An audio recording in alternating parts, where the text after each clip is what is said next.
또 많은 팬들의 리얼리스트 토크. 거침없는 입담으로 입시의 새로운 패러다임을 제시합니다. 여기는 입시 본색. 네, 반갑습니다. 저는 애매한 입시 정보를 명확하게 정해드리는 남자 애정남 하기성입니다. 그리고 오랜만에 뵀는데 우리 이병호 선생님. 그동안 거의 한 달가량을 네. 뭐 칩거하시고 뭐 책도 네네. 많으시겠는데 어떻게 지내셨습니까? 저는 뭐 한 달 동안 역시 하던 일, 또 연말 연시에 행사도 많고 네. 또 학생들 상담도 많고 해서 네. 뭐 학생들 만나고 강연하고 지냈습니다. 아무래도 이제 학습 쪽이니까 방학 기간에 이제 맞는 거죠. 그렇죠. 그리고 네. 뭐 새로 나오는 책을 위해서 또 탈고 작업도 하고. 그래요. 알겠습니다. 오늘 또 중요한 위치에서 좋은 정보 많이 주실 거라고 기대를 한번 해보겠습니다. 자, 그리고 오늘 본색남을 좀 저희가 소개해 드릴 텐데요. 입시계의 적중의 신, 이렇게 말씀드려도 과언이 아닐 것 같습니다. 우리 국어 영역의 정기훈 선생님 나오셨습니다. 반갑습니다. 안녕하십니까. 네. 저는 스카이대에서 국어 영역을 맡고 있는 정지웅 선생입니다. 오늘 제 얼굴 좀 보시면 알겠지만 좀 초췌해 보이죠? 네, 아까 네, 왜 그러냐면 오늘 이 방송에서 모든 것을 다 쏟아붓기 위해서 정말 모든 것을 다 준비하고 나왔습니다. 네. 그래요? 네. 굉장히 많이 준비하신 것 같습니다. 알겠습니다. 사실 17학년도 입시도 이제 막바지로 가고 있는데, 이제 최근에 그 정시 모집에 대한 이제 주요 대학들의 결과들이 발표되면서 사실 이제 그 당락에 따라서 학생들이 일희일비하고 있는 그런 형국입니다. 저희는 좀 본격적으로 2018학년도 입시를 준비하는 학생들, 또 19학년도 입시를 준비하는 이제 2학년 올라가는 학생들도 있고요. 예비 수험생들이 한참 바쁘게 움직이고 있지 않습니까? 정준 선생님 혹시 이제 입시 현장에 계시다 보니까 네. 분위기 어떻습니까? 요새 사실 좀 국어는 조금 좀 먹고 살만합니다. 그래요? 네. 보통 겨울방학 때 되면 이제 학생들이 많이 수학 준비를 되게 많이 하지 않습니까? 그렇죠. 평소. 이제 국어가 변별력이 생기고 좀 어려워지다 보니까 국어가 좀 잘 되고 있는 상황이고요. 네. 그래도 아직 이제 경제적인 이제 어떤 위기, 여파로 인해서 네. 학우가 좀 썰렁한 분위기는 좀 있는데, 그러니까요.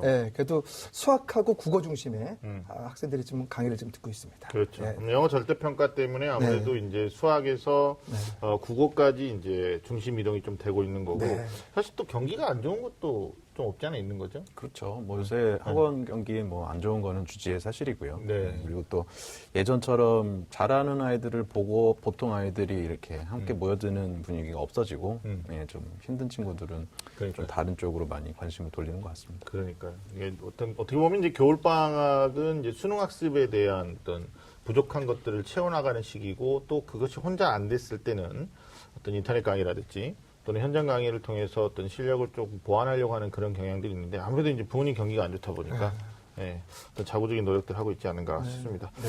자, 오늘 입시 본색을 시청하고 또 팟빵을 통해서 듣고 계시는 학부모님들, 학생들이 좀 많이 늘어나고 있어요. 저희들이 오늘 또 알찬 정보를 좀 풀어보겠습니다. 오늘 또 힘차게 시작을 한번 해보도록 하겠습니다. 꽉 막힌 입시 전략부터 수준별 입시 정보까지. 네, 매주 금요일 밤 입시 본색이 입시의 모든 것을 알려드리겠습니다. 자, 입시라면 좀 안다는 쌤들의 리얼 입시 토크. 입시 본색!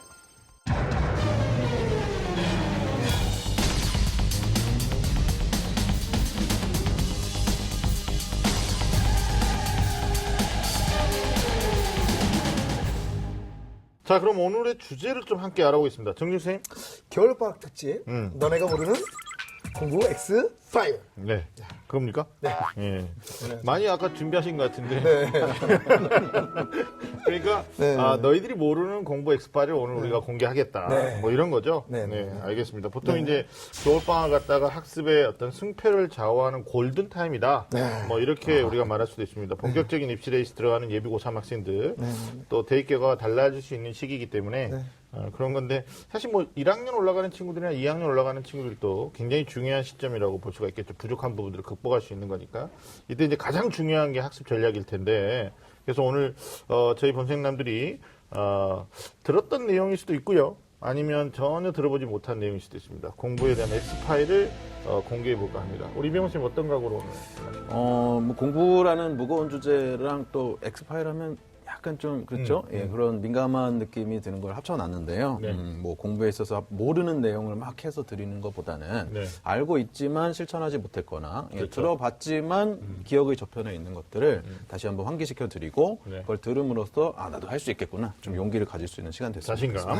네. 정준 쌤 각오. 네, 두 분 선생님들께 한번 말씀 좀 여쭤볼게요. 네. 역설법이 뭘까요, 역설법? 역설. 역설법. 자, 우리 공부해주님께서. 반어하고 헷갈려가지고 이렇게 항상 문제에 많이 나오는 그런 내용들이죠. 그렇죠. 우리 게스트 중에 우리를 시험하는 사람이 한 명도 없었는데. 말씀해 주시죠. 네. 네. 모르시는 거죠, 지금? 아, 그렇죠. 네. 맞습니다. 반하고 되게 많이 목표수가 나오는데 헷갈리네. 모순이 있는 거죠, 모순. 소리 없는 아우성. 그렇죠? 황홀한 재앙의 시간은 가고. 자, 이 말씀을 드리는 이유는 뭐냐면요. X파일인데, 그럼 X파일은 모르는 거지 않습니까? 네. 하지만 다 아는 거죠. 아, 네. 그걸 학생들이- 꺼내려고 지금. 네, 그렇죠. 모를 것 같지만 아는 거죠. 오케이. 자, 오늘은 특별히 이제 본생남들이 뽑은 공부 엑스파일로 토크를 진행해 볼 텐데요. 첫 번째 엑스파일 보겠습니다. 첫 번째 엑스파일은 목표를 찾아라. 예, 모든 일의 스타트가 중요하지 않겠습니까? 예, 나만의 공부법을 설정할 때 정말 중요한 과정이라고 해도 두말하면 잔소리겠죠. 사실 뭐 어느 항구를 향해서 갈 것인가 이걸 생각하지도 않고 노를 젓는다면 뭐 바람조차 도와주지 않는다 이런 말이 있어요. 예, 목표를 가지고 있는 것이 매우 중요하다는 말이 될 텐데 역시 공부법도 목표가 있어야 될 것 같다라는 생각이 들어요. 이병 선생님부터 이 목표에 관련된 것 좀 네. 우리 학생들 얘기 좀 해주시죠. 목표가 일단 첫 번째로 있어야 계획이 나옵니다. 그렇죠. 장기적인 목표, 이번 시즌에 뭘 해야 되는지, 뭐 어떤 대학에 무슨 학과에 어떤 전형을 갈 건지에 대한 목표가 있어야 네. 그러면 이제 계획을 어떻게 짤 것인가 이게 나오기 때문에 첫 번째 중요하고 네. 두 번째는 이제 매너리즘하고 슬럼프 같은 것들 사실 빠질 수 있거든요. 네. 예, 이 중간 기말고사만을 위해서 달리는 게 아니기 때문에 네. 수능이라는 장기 레이스에서 목표가 없다 그러면은 지루해질 수도 있고 힘이 빠질 수도 있고 그래서 목표가 있어야만 이런 것들을 방지할 수 있죠. 그렇죠. 정진 선생님 제가 좀 구체적으로 여쭤볼 건데 네. 사실 이제 겨울방학이고 올라가는 3학년 예비고사 입장에서는 목표. 네. 그러면 이제 보통 이제 학생들이 너는 목표 점수가 어떻게 되니? 그러면 이제 등급을 얘기한단 말이에요. 네네네. 등급은 사람한테 쓰는 단어가 아니죠. 등급은 이제 뭐 소들, 뭐 A뿔, 뭐 B뿔, 뭐 이렇게 거기 쓰는 거지 사람한테는 이 등급이란 말을 쓰지 않습니다. 네. 그러니까 이제 구체적으로 점수를 갖다가 네네네. 이제 설정을 해주시는데 현장에서 학생들 티칭하실 때 네네네. 보통 이제 국어 선생님 뭐 1등급 하려면 몇 점 맞아야 돼 이런 질문들 많이 받으실 것 네, 같아요. 많이 하죠. 어떻게 답변하시는 거예요? 그럼 이제 국어에서 꼭 1등급을 맞겠다, 뭐 1등급을 맞아야 한다, 뭐 이런 걸 강조하는 선생님들 많이 계신데요. 네. 그거보다도 지나간 내용들을 통해서 말씀을 좀 드리는 게 좋을 것 같습니다. 15학년도 국어 1등급 점수가 91점이었고요. 네. 16학년도는 93점, 17학년도는 92점이에요. 그러니까 작년에, 일단은 1등급을 목표로 하지 말고 90점은 넘겠다는 것을 목표로 공부하는 것이 좋지 않겠는가. 국어는 그렇죠. 네. 그런 목표 설정이 네. 되게 좋을 것 같습니다. 좀 더 이제 구체적으로 영어는 이제 절대평가로 바뀌니까 사실 90점만 넘기면 네. 1등급이 되는 거고 아마 누구나 90점을 넘길 거라고 생각하고 있지만 이것도 만만치는 않아요. 네. 수학 같은 경우는 이제 쉬운 수능에서 또 어려운 수능, 작년에 불수능 되면서 그러나 이때 역대 뭐 선생님이 3년치 얘기하셨으니까 네. 보면은 3개년 연속 보면은 뭐 대부분 4점짜리 하나냐 두 개냐 네. 이 정도에서 이제 1등급이 형성되니까 결국은 92점 이상 득점 뭐 이렇게 좀 구체적인 목표를 좀 설정하셨으면 좋겠다는 생각이 들고 네. 학종을 준비해야 되는데 학종은 전교과를 본단 말이에요. 그러면 3학년 때 투과목 내신을 어떻게 해야 되느냐 뭐 이런 질문들이 이제 목표에서 구체적으로 나올 수도 있는 거죠. 그렇죠. 두 과목을 하자니 또 우선순위가 높은 것들이 있을 수 있고. 그렇죠. 그렇다고 또 안 하자니 3학년 때 여유가 없고. 그래서 고민들을 많이 하는데 저 같은 경우는 다른 과목들이 어느 정도 기본이 되어 있고 또 네. 이 수능이 아니라 이제 내신을 활용한 수시에 대한 비전이 있다면 네. 두 과목에 대한 예습은 필요하다라고 많이 얘기해 줍니다. 그렇죠. 허황 때 목표는 허망한 노력을 만들고 네. 그다음에 자신보다 너무 낮은 목표를 잡으면 그럼 게으른 노력을 만들어요. 그러니까 중요한 건 뭐냐면 자기 현실보다는 한 두 단계 높은 어떤 목표치 대학을 설정하는 거. 자꾸 그 단계를 이렇게 자꾸 올라가는 네. 그런 목표를 설정하는 게 굉장히 중요하지 않을까. 네. 그러니까 제가 입설명회 같은 데 가보면 네. 이런 경우가 있습니다. 학생 희망대학이 뭐예요? 라고 물어보면 이렇게 대답합니다. 저는 연세대학교 우승과입니다. 이렇게 하면 이 친구는 점수가 되는 거예요. 근데 희망대 뭐죠? 고려대학교 이렇게 대답한 친구도 있거든요. 네. 그런 친구들 보면 점수가 이제 형편없는 거예요. 아. 그러니까 제일 중요한 것은 자기 현실에 맞게 그러나 그거보다는 한 두 단계 정도 높은 대학을 설정하는 거. 아, 네. 좋습니다. 예. 목표가 보통 이제 학년이 올라갈수록 보통 학생들이 이제 목표가 다운되잖아요. 네, 그러니까 현실과 타협하게 되는 거고 네. 보통 이제 우리가 그래서 인서울이라는 단어도 나왔고 인경기라는 단어도 나왔어요. 그래서 뭐 KTX도 빨라. 최근에는 KTX 때문에 인한반도 그렇죠, 이렇게 공부법에 대한 어떤 구체적인 논의를 하기 전에 목표가 분명해야 된다. 그러면 첫 번째는 이제 전형 방법에 대해서 수시 쪽이냐 정시 쪽이냐 둘 다 하지만 우선순위를 어느 쪽에 둘 것이냐. 특별히 이제 수시에서 학생부 종합을 생각하는 학생이라면 이 긴 겨울방학 동안에 수능만 할 수는 없다. 네. 그러면 비교과도 비교과지만 실제적으로 이제 3학년 올라갔을 때 1학기에 내신, 특히 이제 아까 투과목 우리가 예를 들었었죠. 뭐 문과 학생 같은 경우에는 2학년 때 배웠던 과목을 하느냐, 아니면 3학년 때 배운 과목을 하느냐, 이런 것들이 좀 중요할 것 같고, 우리 또 정진 선생님이 정말 중요한 얘기 해주셨는데, 목표는 점수로 정하는 거고, 동시에 높은 목표를 절대 타협하지 말고, 일단은 이번 겨울방학 때, 특히 이제 2학년, 1학년 올라가는 친구들한테는 정말 좋은 말이 되지 않나요? 네, 네. 그 다음에 이제 목표를 세움과 동시에 이루어져야 되는 것이 이제 바로 계획입니다. 목표가 방향이라면, 계획은 그 방향으로 갈 수 있는 나침반 역할 할 수 있다라는 생각을 하는데, 확실히 이제 주목구구식으로 공부하는 학생들이 의외로 많아요. 의외로 많고, 성실하게 학습 계획을 짜는데 좀 차이가 많겠죠? 이병헌 선생님, 전문가로서 좀 얘기 좀 해주시죠. 뭐 어느 시기에 뭘 할 거냐 이런 것 중장기 계획도 물론 중요하고요. 네. 그다음에 뭐 주간 계획 짤 때도 보면 현실 인식을 하고 자기를 객관화해서 평가한 다음에 계획을 짜야 되는데 네. 그런 거 안 하고 그냥 바람이나 희망을 계획으로 짜죠. 그렇죠. 그래서 좀 실천율이 떨어지지 않습니까? 네. 그래서 저 같은 경우는 계획 짤 때 제일 먼저 자기 측정부터 하라고 그래요. 자기 측정. 예를 들면 어떤 문제집을 푼다 하면 그 한 페이지를 푸는데 집중했을 때 네. 과연 어느 정도 시간이 걸리는지 측정을 해보고 그걸 토대로 이만큼 하려면 얼마 만에 주파를 하겠다라고 계획을 짜야 그 동안에 공부할 동안에도 긴장감이 유지되고 네. 또 시간 세이브해서 다른 거 할 수 있는 여유도 생기겠죠. 네. 그런 거 하나가 자기 측정이고 네. 두 번째는 계획 짤 때 주로 이제 공부하는 방법 같은 것도 많이 반영이 되는데 예를 들면 하루에 몇 과목 공부할 거냐 이런 거예요. 그러면 진짜 공부의 신이 말하는 과목 수가 정답이냐 그런 거는 아니거든요. 네. 그러니까 어떤 사람은 한 과목을 몰두해야 되는 사람도 있고 어떤 사람은 5과목을 부패처럼 해야지 집중되는 사람도 있잖아요. 네. 그러면 자기가 어떤지에 대해서 알아보기 위해서 한 과목을 해보는 때도 해보고 3과목을 계획도 짜보고 5과목도 해봤을 때 나한테 제일 맞는 게 어떤 건지 찾아내는 거 이것도 저는 공부라고 생각을 합니다. 그래서 이러한 자기 측정이나 경우의 수 같은 걸 따져봤을 때 현실 가능한 계획이 나온다라고 말할 수 있죠. 저는 하나 배웠어요. 뭘 배웠냐면 자기 측정부터 먼저 해라. 제가 학생들 상담할 때 그런 얘기는 잘 좀 안 하거든요. 네. 근데 공신답게 그 얘기 좀 도움이 많이 됐는데 이런 착각들을 아이들은 하는 거죠. 나는 이과니까 국어는 안 해도 돼. 아하. 네. 그런 생각도 합니다, 진짜 실제로. 예. 나는 뭐 문과니까 뭐 수학은 좀 덜 해도 돼. 그러니까 안 해도 되는 거하고 덜 해도 되는 건 다른 거거든요. 네, 그러니까 완전 수학이 다르죠. 중요하다면 조금 비중을 갖고 공부하는 건 맞지만 안 해도 되는 건 절대 아닌 거거든요. 그리고 또 계획도 아까 그 우리 또 선생님께서 말씀하셨듯이 학생들이 자기에게 좀 맞는 거 있지 않습니까? 나는 네. 좀 어떤 걸 좀 집중을 했을 때 좀 더 효과가 있는 경우도 있고 또 분산해서 효과가 있는 경우도 있고. 근데 그러나 정말 중요한 것은 뭐냐면 국어, 영어, 수학이라는 과목은 매일 해줘야 한다는 거. 그 겨울방학 학습은 사실 이제 그 학교에서 하는 방과후나 자율학습도 있고요. 그 다음에 뭐 사교육의 도움을 받는 학원의 현장 학습도 있고. 그 다음에 요즘 학생들은 이제 EBS 포함해서 인터넷 강의도 많이 보잖아요. 근데 이제 두 분한테 제가 좀 여쭤보고 싶은 게 이병헌 쌤부터 좀 여쭤보면 인터넷 강의를 어떻게 계획하고 수강하느냐 이런 뭐 노하우도 있을까요?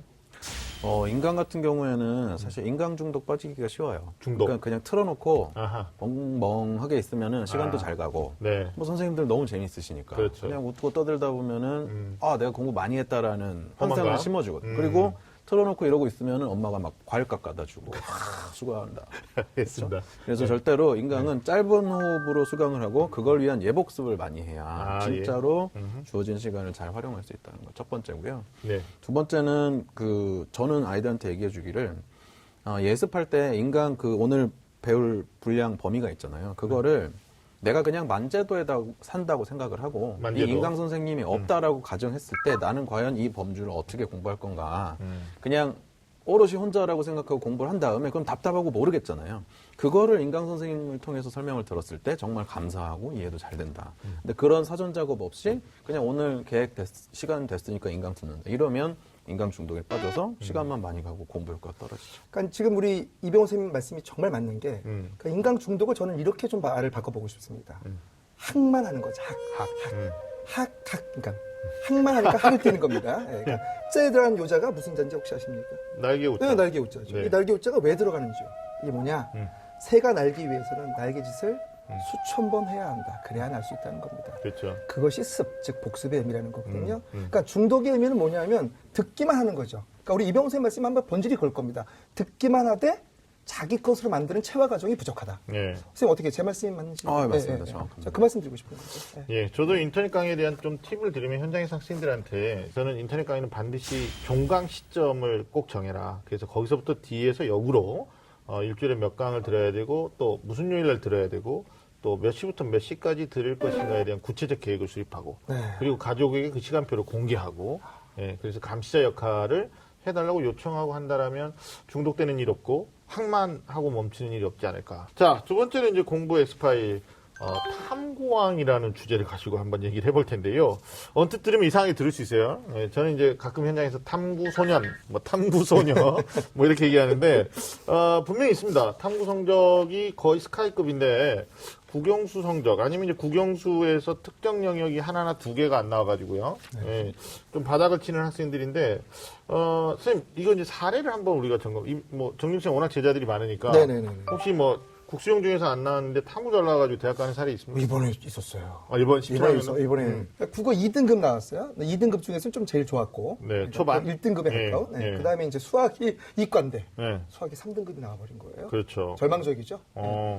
1등급이고 이제 그 다음에 과탐이 다 1등급이 나왔죠. 하나 만점, 하나 틀리고. 네, 맞아요. 그래서 이제 이번에 연세대학교 공대를 썼습니다. 네. 근데 그런 경우는 있었죠. 어때요? 이병호 선생님 쪽에서는 그런 사례가 있습니까? 저희는 이 정도면은 사실 잘하는 거잖아요. 그렇죠. 2등급, 3등급, 1등급에 1등급을 막 5등급에 탐구만 1등급 이런 거는 사실은 잘은 없는 케이스인데 보통 저희는 어떤 경우냐면 다 5등급이에요. 그냥 탐구도. 근데 그런 아이한테 영어 수학부터 기반을 잡자고 하면 되게 좌절스럽거든요. 아는 게 너무 없으니까. 네. 그런 경우에 탐구는 그래도 노력이 점수로 환산이 빠르잖아요. 네. 그래서 탐구에서 등급을 빨리 올린 다음에 거기서 용기와 자신감을 가져가지고 영어 수학으로 도전시키는 경우가 많죠. 자, 아까 우리가 국수형은 이제 등급 점수의 목표치를 좀 얘기를 했었는데, 이병호 선생님 말씀하신 김에, 실제로 1, 2학년 학생들도 좀 귀담아 드려야 되는데, 탐구가 분산돼 있잖아요, 과목이. 이제 한국사가, 필수 과목 지정되니까 문과 9개 과목이고, 이과는 이제 1, 2로 8개 과목인데, 여기도 마찬가지로 소한테 쓰는 등급을 목표로 할 수는 없으니까 점수를 좀 알려주시면 좋겠는데 그 통계가 나오잖아요. 네네. 이게 학생들이 많이 선택하는 거 몇 개 좀 말씀드릴게요. 네. 생윤 같은 경우에 1등급 점수가요. 15, 16, 17학년도 합쳐봤을 때 한 45점 이상은 돼야 됩니다. 무조건. 네. 그리고 사회문화 같은 경우가 1등급 받으려면 45, 46 이상 역시 돼야 그렇죠. 되고요. 네. 물론 만점 받는 해도 있기는 하지만. 그렇죠. 그다음에 한국지리 같은 경우에는 47점 이상 받아야 돼요. 진짜 맞아요. 열심히 해야 돼요. 3개월 이상 맞아요. 이거 정말 잘 외우는 친구들이 있거든요. 네. 그다음에 과학 같은 경우는 화원 같은 경우에 44점 정도 이상은 해야 1등급을 시작한다고 보시면 되고 생원 같은 경우에도 한 42, 43점 이상은 받아야 된다. 또 지구과학은 요게 또 지구과학이 쉽지 않습니까? 45점 이상은 받아야 된다. 이렇게 생각하시면 됩니다. 최근에 또 이과 학생들 중에서 그 지구과학 선택하는 학생들이 굉장히 많아지고 있는데 굉장히 중요한 말씀해 주신 게 탐구 공부하는 학생들이 이제 2학년 때부터 저는 어떻게 보면 워밍업과 스타트 해야 된다고 보거든요. 그러면 내신 공부하면서 수능으로 연계되는 건데 몇 점을 득점해야지 1등급인지 그리고 그 1등급과 2등급 간의 점수 차이가 거의 한 문제예요. 그리고 이제 작년 수능에서는 어떤 일이 있었냐면 사회문화가 1등급이 45점이면 2등급이 44점인 거예요. 그러니까 이게 1등급하고 2등급이 한 문제가 아니라 2점짜리, 3점짜리냐 아니면 3점짜리 두 개냐 이런 이제 어떤 구조 때문에 발생되는 일이 있으니까 아마 탐구 일단 목표 점수 설정하실 때 좀 구체적으로 좀 아셔야 되지 않을까. 이게 기본적인 내용인데 학생 10명한테 물어보면 거의 몰라요. 그냥 1등급.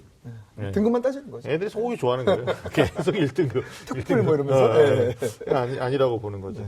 그 다음에 또 하나 그 탐구 좋은 학생들이 이제 그 전략을 수립할 때, 이병헌 선생님이 늘 문제를 지적하는 입시공학적인 얘기인데, 대학이 이제 점수를 반영하는 방법이 표준 점수를 그대로 쓰는 대학도 있고, 아니면 탐구는 100분위 변환 점수 쓰는 대학도 있고 아니면 100분위를 그대로 쓰는 대학도 있단 말이에요. 근데 전년도에 저희가 입시 지도하면서 여실히 느꼈던 게 역시 탐구 잘하는 학생들은 100분위 대학에서 유리해요. 네, 유리해요. 그러니까 혹시 지금 이제 올라가는 3학년인데 여학생이다. 그러면 이하여대 뺀 나머지 여대 그리고 교대인데 광주나 대구나 부산교대 희망한다 그러면 이 탐구 잘하는 걸 다른 과목에 좀 파생해 아까 말씀하셨듯이 이렇게 좀 긍정의 전이를 시켜가지고요. 어떤 백분위 좋은 어떤 반응 구조를 좀 생각하는 대학으로도 갈 수 있는 그런 게 아마 탐구 선택할 때 고민이 되지 않을까 싶기도 합니다. 제가 경험한 범주에서는 네. 탐구는 왕보다 탐구 꽝이 더 많아요. 꽝. 그러니까는 영어 수학은 매일 하고 네. 국어는 어쨌든 기본 과목이니까 노력을 하는데 탐구는 계속 밀어놓고 그냥 중간 기말고사만 겨우겨우 막다가 네. 모의고사 등급 굉장히 안 나오다 겨우 하는 게 이제 고2 겨울방학 때 이제 부랴부랴 인강 듣고 막 하잖아요. 그게 맞는지 아니면은 좀 더 저학년 때부터 탐구를 수능 모드로 공부를 하는 게 맞는지 좀 그런 게 딜레마이긴 합니다. 정 선생님 답을 주신다면. 저는 어떻게 상담을 하냐면요. 네. 이제 다 할 수는 없잖아요. 네. 다 할 수는 없으니까 저는 이제 제가 상담하는 방법을 말씀드리면 일단 국영수는 그냥 가져가야 되잖아요. 근데 제가 이제 외고 애들 지금 가르치는 애들이 있는데 우리 이병호 선생님 말씀대로 실제로 과탐, 사탐 같은 경우를 선택했는데 뭐 4등급, 5등급이 막 나옵니다. 실제로 그렇습니다. 실제로. 그래서 이제 국어, 영어, 수학을 같이 가져가면서 뭐 물리나 화학 두 과목을 했을 때 같이 하기가 쉽지 않거든요. 네. 제가 그때 조언을 뭐라고 하냐면 일단 물리, 화학 중에 어려운 과목 하나를 먼저 선택해서 그 과목을 먼저 해라. 그리고 나서 그것이 어느 정도 진행이 된 뒤에 그 다음에 화학은 진행해라. 이런 식으로 조언을 좀 많이 하는 편입니다. 왜 한꺼번에 다 하긴 좀 벅차니까. 그러면은 한 과목 정도는 조금 미리부터 수능 그렇죠. 모드로 네, 하고 네, 네. 두 번째 과목은 2학년 말 정도. 네네. 그렇게 좀 많이 하는 그러니까 이제 그 현실적인 조언을 드리면 저도 현장에서 특히 이제 문과 학생들이 고민을 많이 해요. 왜냐하면 이과는 과학에 대한 비중이 워낙 높다 보니까 입학하기 전부터 그렇죠. 학습의 플랜을 짜거든요. 선행하는 네. 친구들. 근데 이제 문과 같은 경우에 진짜 탐구꽝이 있어요. 네. 그래서 정말 국수형 잘 나왔는데 탐구 안 나와서 재수하는 애들이 가장 불쌍한 애들이거든요. 그래서 보통 저희들이 조언할 때는 2학년 올라갈 때 니네 학교에 개설되어 있는 과목을 먼저 조사를 해라. 그럼 2학년, 3학년 모두 다 거를. 그래서 그 가운데에서 수능으로 할 과목을 두 과목 할 건지 아니면 뭐 한 과목만 불가피하게 한다면 다른 과목은 어떤 과목을 할 건지 미리 좀 플랜을 짜고 그리고 이제 정준 선생님 말씀하신 것처럼 저는 이런 표현을 쓰죠. 1주력, 2주력. 아, 그렇죠, 그래서 그렇죠. 1주력 과목을 먼저 2학년 과정에서 내신하면서 좀 선행하고 그리고 이제 그걸 3학년 올라갈 때는 개념과 문제풀이 마무리 짓고 두 번째 과목을 공부하는 게 맞다. 이렇게 얘기하죠. 그런 게 되게 중요한 것 같아요. 실제로 이제 3학년 올라가는 학생인데 아직까지 1주력, 2주력이 없다. 그럼 이제 지금 현재 시점에서 6월 모평 전에 끝내야 되는 과목 1주력. 네. 그리고 두 번째 과목은 이제 9월 모평까지 조금 인터벌을 좀 가지고 시간적인 어떤 밸런스를 좀 충고하는 게 맞다라고 보는 겁니다. 이런 것도 목표와 계획의 일환이겠네요. 네. 자, 이어서 다음 X파일 볼까요? 네. 예, 세 번째 X파일은 공신의 공부법. 입니다. 보통 학교에 이제 꼭 내신 고수들이 있잖아요. 네. 그러니까 뭐냐면 내신왕. 1, 2등급 사수하는 내신왕. 네. 네. 비법이 뭘까요, 이건? 내신왕 일단은요 첫 번째 마음을 비워야 됩니다. 마음 그냥 비워. 머리를 정말 내신에다가 초점을 맞춰서 이런 사리사욕을 내려놓고 네, 정말 나는 그냥 내신과 결혼한다. 뭐 이런 마음으로 제가 관리했던 학생 중에는 7주 7회독 하는 친구 있었어요. 뭐 강남에 있는 뭐 학교 전교 1등이었는데요. 네. 내신 준비를 7주를 합니다. 시험 전에. 보통 뭐 3주 이렇게 하잖아요. 네. 7주를 해버려요 그냥. 그러니까는 이미 2달 전부터 계획 다 짜는 거예요. 그러고 시험 볼 때까지, 그러니까 시험 보는 그 순간에 벼락치기 하는 것까지 다 합쳐서 7회독을 합니다. 그러면 뭐 공부 방법 이런 거 필요 없습니다. 야. 네, 7주 7회독이면은 전교 1등입니다. 네. 그런 학생이 있군요.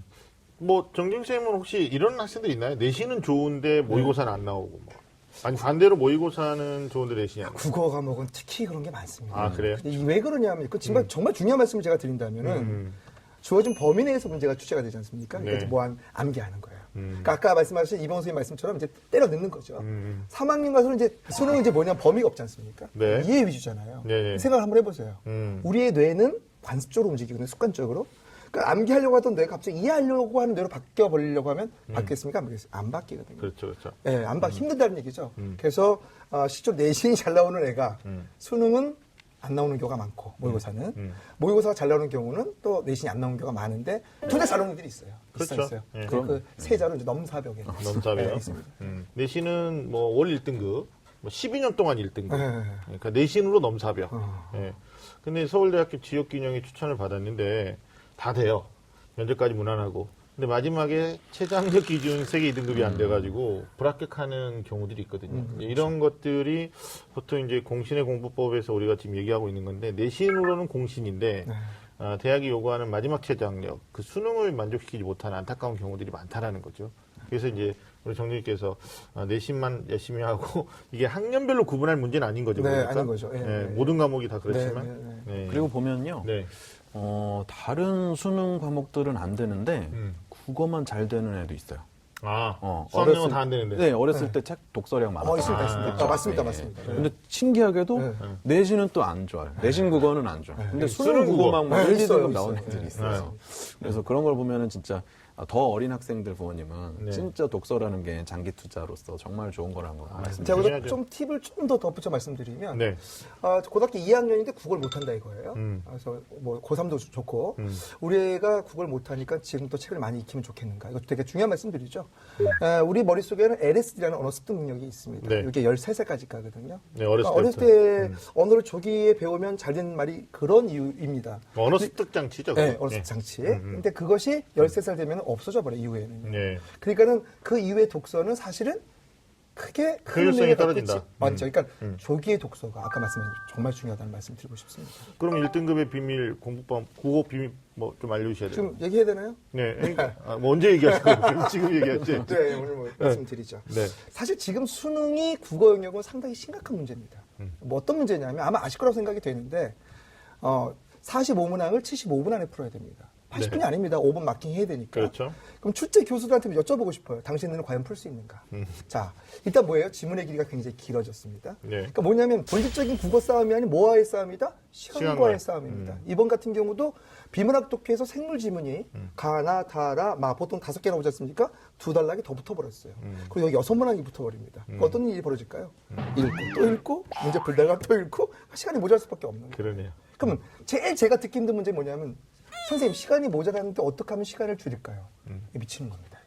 여기에 팁을 하나 드리도록 하겠습니다. 중요한 얘기입니다. 화법. 화법 있죠? 화법 말하기 법이죠? 네. 자, 화법의 정답률이 80% 밑으로 내려간 적이 없습니다. 자, 또 하나. 화법 말하기 법인데 수능에서 화법을 물어볼 수 있습니까? 그렇죠. 없죠. 네네. 인터뷰의 화법은요. 네. 결국 뭐냐면 화법은 읽기입니다. 아주 쉬운 독해 읽기. 장문은 글쓰기 법입니다. 글짓기 법을 물어볼 수 있습니까? 없습니다. 역시 장문도 정답률 80% 밑으로 내려간 적이 없습니다. 그럼 역대 수능에서 정답률이 가장 낮았던 영역이 있습니다. 네, 어떤 영역일까요? 문법입니다. 다. 문법. 랭킹 1위 정답률 23% 문법, 랭킹 2위 정답률 27% 문법, 랭킹 3위 정답률 28% 문법이었습니다. 무슨 얘기냐면 문법 문제 두 문제는 어렵게 갑니다. 그 다음에 이제 어디를 어렵게 가겠습니까? 비문학 독해. 그렇죠. 어렵게 갑니다. 즉 쉬운 영역에서 시간을 세이브해서 어려운데 시간을 쓸 줄 아는 방법을 배워야 한다는 거죠. 네. 또 하나 중요한 건 뭐냐면 자 여기서 김소래 진달래꽃이라는 작품이 나왔다고 쳐요. 예를 들면요. 근데 그거 처음 보는 작품이야. 이거 처음 봐. 그럼 뭐가 부족한 거죠? 절대 공부량이 부족한 거죠. 네. 지금 무슨 말이냐면 출제 교수들이 어느 정도 기본 아는 작품을 출제한다는 거죠. 그런 것들 어떻게 풀어야 된다? 빨리빨리 풀어야 되는데 처음 봐 그것도. 그럼 어때요? 처음 보면. 당황하죠. 당황하죠. 네. 그러니까 시간이 더 모자라게 되고 그런 거거든요. 그러니까 기본적인 공부 학습을 해주고 네. 빨리 풀 수 있는 부분은 빨리 풀어서 빨리 푸는 법이 분명히 있습니다. 네. 그래서 그것을 어려운 질문에 쏟을 수 있는 네. 그런 어떤 전략을 짜야 된다는 말씀을 드리고 싶습니다. 이게 본인의 취약 단원도 있고 단원별로 얘기해 주셨지만 결국은 시간과의 싸움이니까. 네. 네. 그런데 되게 웃긴 게 뭔지 아세요? 그 시간을 줄 수 있는 아주 기가 막힌 방법이 뭐냐면요. 기본 개념. 개념. 예. 개념을 제대로 알면 문제를 되게 빨리 푸는 방법을 습득할 수 있습니다. 그러니까 재수생들이 안 되는 과목 중에 하나가 이제 국어라고 그러거든요. 네네. 그러니까 선생님 말씀에 입각하면 개념은 하지 않고 네. 이제 문제를 너무 적극적으로 문제만 풀려고 덤빈다 이렇게 해석해도 무리가 없는 거예요. 고3이 되면 무조건 모의고사 문제만 풀려고 해요. 네. 재수생도 역시 모의고사 문제만 풀려고 합니다. 네. 제가 그래서 애들한테 물어봅니다. 네가 과연 고3인가? 네. 아까 이병헌 선생님께서 말씀하셨죠. 자기의 능력이 지금 어디인지를 정확히 체크해라. 나는 무늬만 고3은 아닌가? 네. 내가 3학년이 됐다고 해서 무조건 모의고사 문제를 푸는 건 지양해야 한다. 재수생도 역시 마찬가지입니다. 알겠습니다. 역시 뭐 상위권 도약을 꿈꾼다면 역전의 드라마를 써야 되는 거고 네. 또 우리가 쓸 수 있도록 지금 성적 오르는 방법들, 비법들을 지금 꺼내놓고 있는데 그래도 이제 키워드가 공신의 공부법이니까 네네네. 우리 이명 쌤이 이제 국어를 뺀 나머지에서 좀 비법을 안 들 수가 없어요. 몇 가지 얘기 좀 해주시죠. 국어도 또 말씀도 첨언을 드릴게요. 네네. 국어 같은 경우에 제가 말씀드리는 건 그 비문학 독해가 시간이 많이 걸리고 이해하기 어렵잖아요. 그래서 저는 그 아이들한테 비문학 글을 주고요. 네. 그거를 하여간 시간은 충분히 가져도 좋으니까 네. 열심히 읽어보라고 그래요. 네. 그런 다음에 글을 뺐고 네. 그 글의 핵심 내용을 요약을 시켜요. 아, 그러면 처음에는 이제 파악하려는데 노력을 하고요. 시간이 지나면 담고 있으려는데 노력을 해요. 그렇죠. 네, 그래서 기본 독해력 증진시키는데 상당히 좋고 또 선생님 말씀대로 용어의 개념의 정의 같은 것들을 모른 채로 문제만 풀면은 진짜 시간만 가니까 기본 그런 용어부터 시작해서 한자 어휘의 의미까지 그 어휘 공부하는 것도 많이 보조를 하면 네. 좀 더 빨리 읽고 풀 수 있다라고 말씀드리고요. 네, 네. 또 한 가지는 이런 거 있습니다. 국어는 그러니까 수학이나 영어는 헷갈리는 게 적잖아요. 알든지 모르든지인데 국어는 헷갈리는 경우가 많으니까 네. 3번, 5번이 헷갈려가지고 틀렸을 때 그냥 해설지를 보려고 하지 말고 3번 써서 틀렸으면 왜 3번이 답이 아닌지랑 그리고 정답이 5번인 이유를 자기가 생각을 해가지고 5번에 끼워 맞춰서 네. 생각해가지고 그 생각이 해설지가 뜻하는 바였는지를 확인하는 훈련을 해야 자기가 이렇게 생각하는 힘이 길러진다. 이런 거 좀 좋은 말씀, 정말 좋은 말씀입니다. 네, 예, 맞습니다. 좋습니다. 예, 이번에 키워드는 아까 우리 정진수님 얘기하셨던 건데 예습과 복습의 정석입니다. 이병호 선생님, 예습 복습도 노하우가 있어야 하잖아요. 네네. 네. 뭐 간단히 빨리 말씀드릴게요. 첫 번째 국어는 자습서 활용하십시오. 자습서. 자습서에 보면은 설명들이 적혀 있잖아요. 네네. 그거 연필로 교과서에다 옮겨 적고 수업을 들으십시오. 그럼 처음에는 양이 많기 때문에 뭘 적어야 될지 모를 거예요. 땡기는 대로 적으십시오. 적어놓고 수업을 들으면 선생님 설명하시는 게 있죠? 그건 핵심.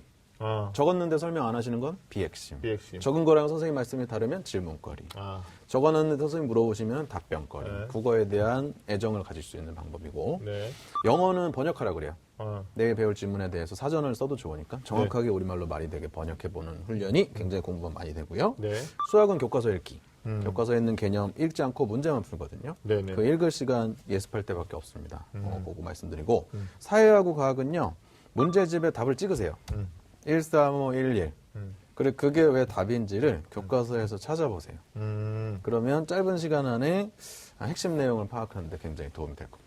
아, 알겠습니다. 선생님, 네. 이게 비슷한 얘기일 수도 있는데 네. 이게 이제 무한 반복을 하는 애들이 있단 말이에요. 네네네. 그 뭐라 그래요? 이거 구간 반복. 네. 네. 이게 이제 막무가내로 하다 보니까 오히려 독이 되는 경우도 있는데 뭐 네. 국어에서도 그럴 수 있고요. 네. 이게 사실 성적이 향상이 되지 않고 네. 반복을 하는데 노동을 하고 있는 거죠. 네. 육체적으로 힘들고. 네.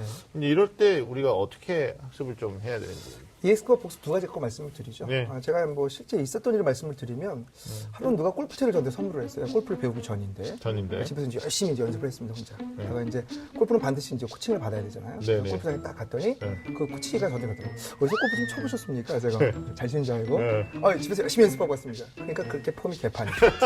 무슨 말씀이냐면 네. 제가 어떻게 골프채를 휘두르야 될지를 전혀 모르는 상태에서 저 혼자 연습을 한 거예요. 그러니까 그 폼은 다 틀린 거고 그 폼이 잘못된 폼이 제 몸에 체화가 된 거죠. 무슨 말씀이냐면요. 선생님이 어떤 특정한 선생님 하나 잡으세요. 정하세요.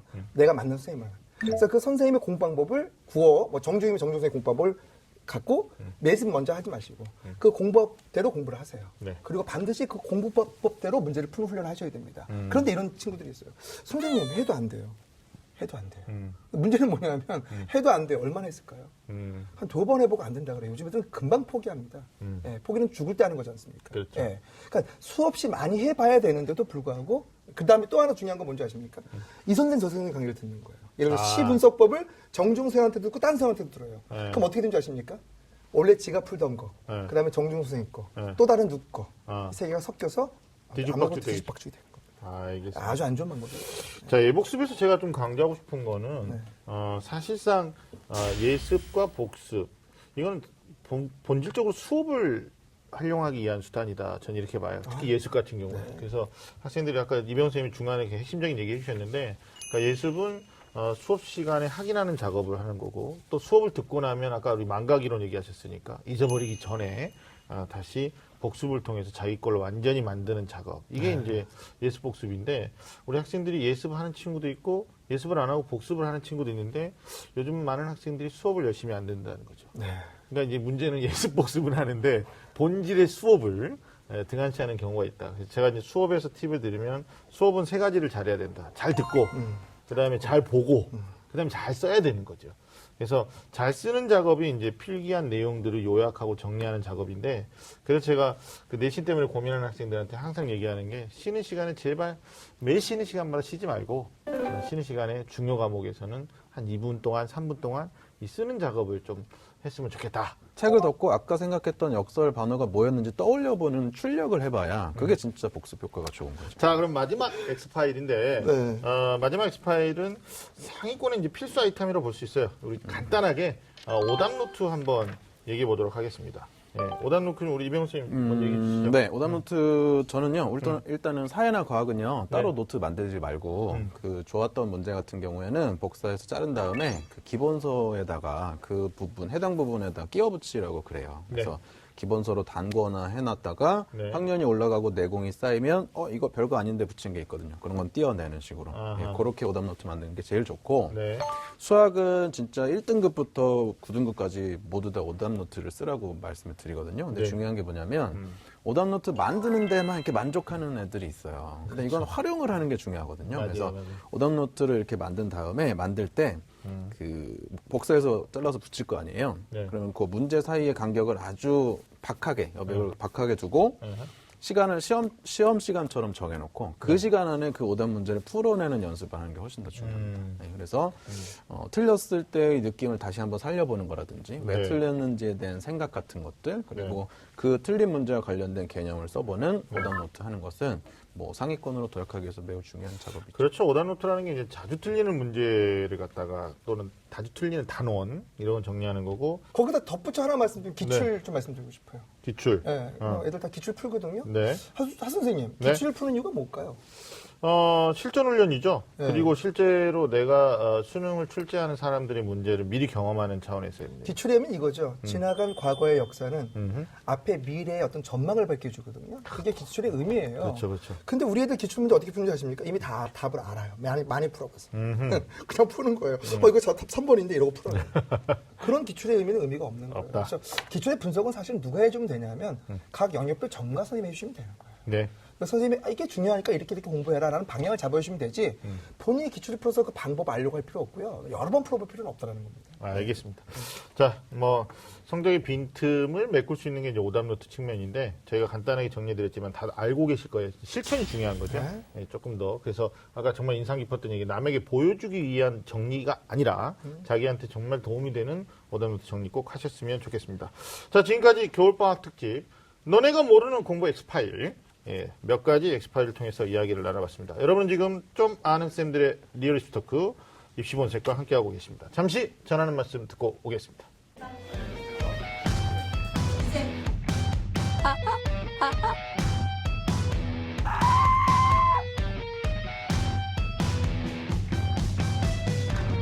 Cry, cry, let this moment pass you by. Another lonely night, refuse to take you in. Die, die, wave your reveries goodbye. And all your fancy words and tales to make no sense.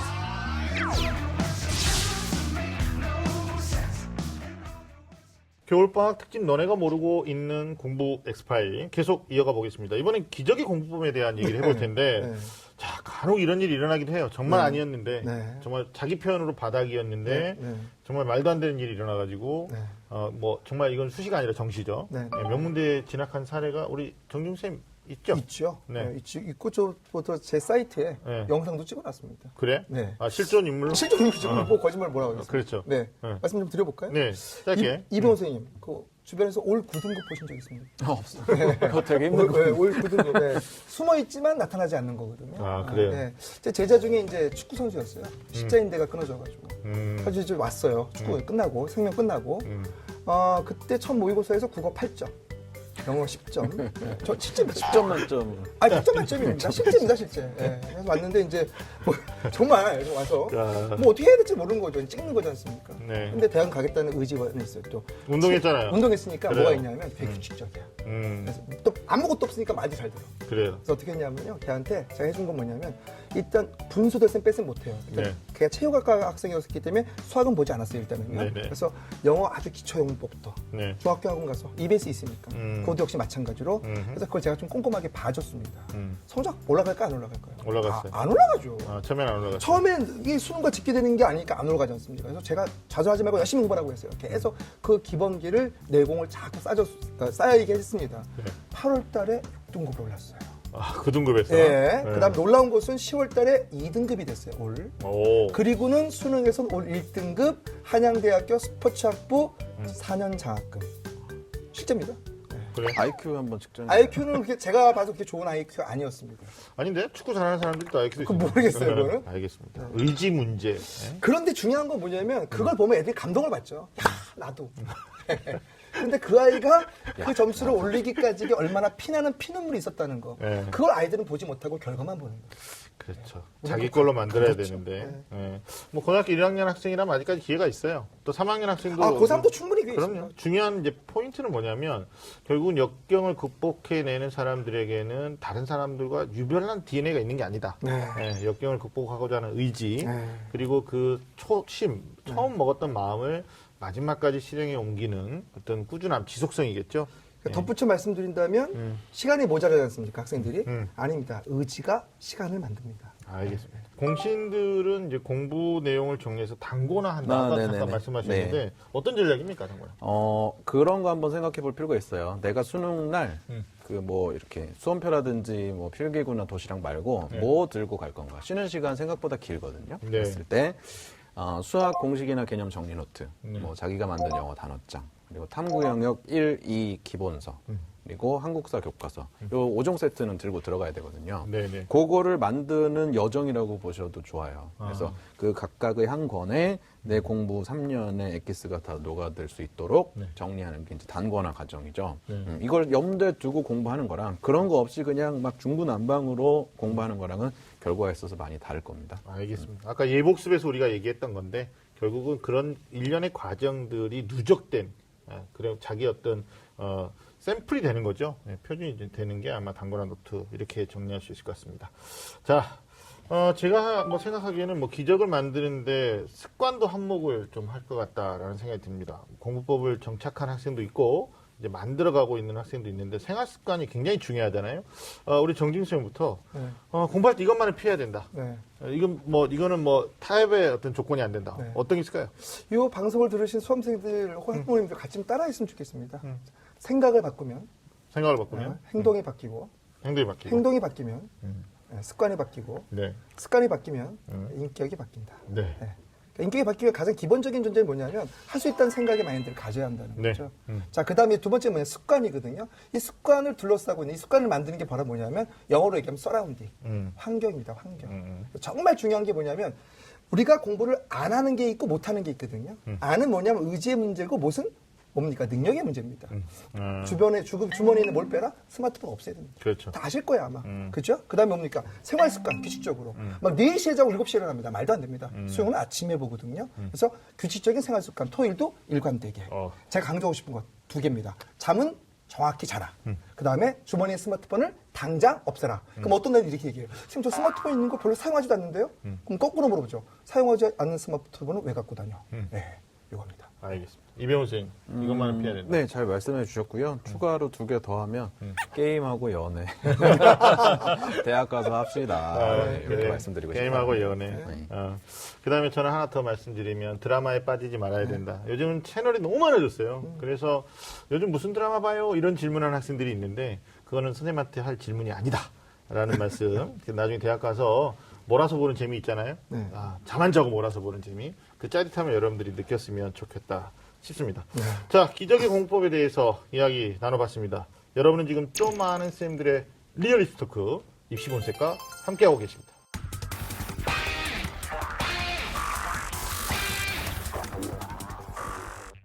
자, 겨울방학 특집 너네가 모르는 공부 엑스파일 토크 계속 이어가 보겠습니다. 이번에는 우리 공신 이병훈 쌤이 준비하셨죠? 네네네.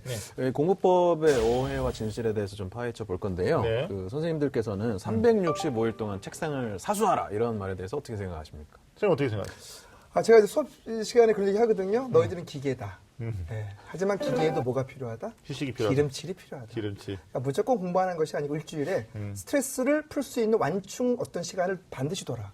근데 그것이 게임이어서는 안 된다. 일주일에 3번은 반드시 20-30분씩 밤에 줄넘기 혹은 뭡니까? 달리기 같은 기초체력 운동을 반드시 해야 된다는 거.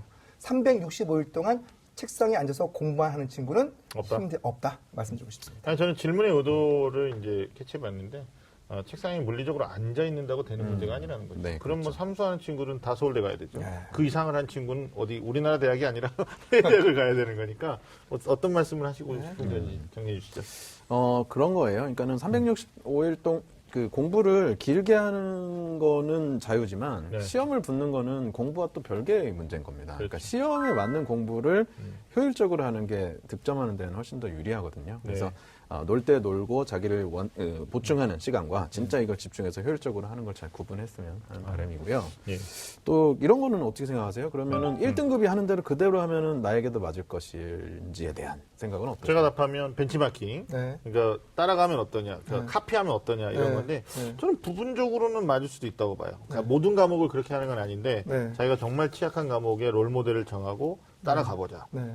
옆집 1등하는 또리의 공부 방법을 1등하는 또리가 보는 책을 반에서 꼴등하는 철수가 보면 망합니다. 네. 물론 부분적으로 배울 것은 배워야 됩니다. 그 배울 것은 뭐냐면 공부하는 자세와 습관이지만 수준별 학습. 아까 이병헌 선생님 말씀하셨지 않습니까? 자기의 본질을 파악하는 먼저 그 학습법을 가져야 한다는 거. 그래서 전반적으로는 자기 것을 좀 찾아가는 게 더 중요하지 않겠는가. 네, 그런 말씀 드리고 싶습니다. 저는 그렇게 얘기해요. 2등급 위의 친구를 모방하라고. 2등급. 2등급 정도. 그래요? 한 등급은 얼마든지 왔다 갔다 거릴 수 있는 네네. 점수지만 2등급은 시험에 따라서 많이 왔다 갔다 하는 수준은 아니잖아요. 그래서 2등급 앞에 있는 친구한테 많이 배워서 업그레이드를 하고 그 다음 또 2등급을 목표로 하는 게 제일 현실적인 것 단계별로. 같아요. 자, 마무리해보죠. 겨울방학 특집 너네가 모르는 공부 엑스파일이라는 주제로 토크를 진행하다 보니까 정말 공부법에는 앙도가 없다. 라는 생각 다 같이 갖게 되는 거고 또 공부에 공식이 있다고 한다면 아까 말씀드린 누구나 서울대 갈 수 있고 누구나 하버드대 다 갈 수 있겠죠. 겨울방학 동안에 자신에게 맞는 공부법 점검하시고 자기 진단이죠. 그리고 최적의 공부 방법을 찾아내는 거. 그럼 뭐 정착시키는 게 우선이 아닐까 싶어서 저희가 이제 말을 했는데 두 분 쌤한테 마지막으로 오늘 얘기한 것들을 종합적으로 우리 학생들이 좀 이해하기 쉽게 정진우 쌤부터 한번 마무리해 주시죠. 네, 정말 중요한 말씀 한 말씀 드리면서 마무리하겠습니다. 입시는 마라톤입니다. 여러분들은 100m 달리기로 혹시 입시를 준비하고 계신지 아닌지요. 3월 학평을 잘 보려고 아주 열심히 노력을 하실 겁니다. 그런데 고등학교 3월 학평 시험은 1, 2학년 때보다 시험 난이도가 어렵습니다. 그럼 학생들은 무슨 생각을 하게 되냐면 내가 열심히 한 만큼 성적이 안 나와. 그러니까 난 해도 안 돼. 라고 좌절을 하거든요. 여러분의 목표는 3월 학평이 절대로 아닙니다. 바로 11월 16일 수능 날입니다. 그것을 목표로 삼아서 공부하는 장기적인 표현을 짜시는 게 좋다는 말씀을 드리고 싶습니다. 공부에 있어서 물론 이제 방법을 오늘 많이 다뤄봤지만 사실 제가 현실에서 만나는 친구들 중에 공부하는 방법이 문제인 친구는 많지 않아요. 오히려 공부하는 양이 부족해가지고 충분한 양이 없는 채로 성적을 요구하는 경우가 더 많죠. 맞아요. 그래서 이 방송을 보는 친구들은 기본적으로 고등학생이 갖춰야 될 자기 스스로의 공부 시간 확보하는 걸 먼저 하시고 그걸 확보한 다음에도 성과가 나오지 않았을 때 정말 의미 있어지는 게 공부하는 방법이다. 라는 거 꼭 말씀드리고 싶습니다. 알겠습니다. 제가 좀 덧붙이자면 아까 제가 방송이 잠깐 얘기했는데 그 학습의 불필요한 포만감. 네, 그러니까 내가 이 정도면 됐을 거야라고 만족하는 순간 경쟁자는 한 문제를 더하고 1분을 더한다는 얘기죠. 여러분 목표가 자기를 견인하는 것처럼 나와 같이 경쟁하는 경쟁 상대가 내가 놀고자 하는 이 시간에 무엇을 하고 있을까를 한번 생각해 보는 거. 이게 또 삭막한 얘기가 될 수도 있는데 어찌됐든 뭐 이 경쟁의 구조에서 자유로울 수는 없기 때문에 겨울방학 반드시 한번 점검해 보셨으면 좋겠습니다. 자, 겨울방학 특집 너네가 모르고 있는 공부 엑스파일 여기서 마치고요. 오늘 소중한 시간 함께해 주신 이병훈 선생님, 정진 선생님 감사합니다. 감사합니다. 자, 매주 금요일 밤 좀 아는 쌤들의 리얼 입시 토크는 계속됩니다. 지금까지 저는 애매한 입시 정보를 명확하게 정해드리고자 노력하는 남자 애정남 하기성이었습니다. 함께해 주신 여러분 감사합니다.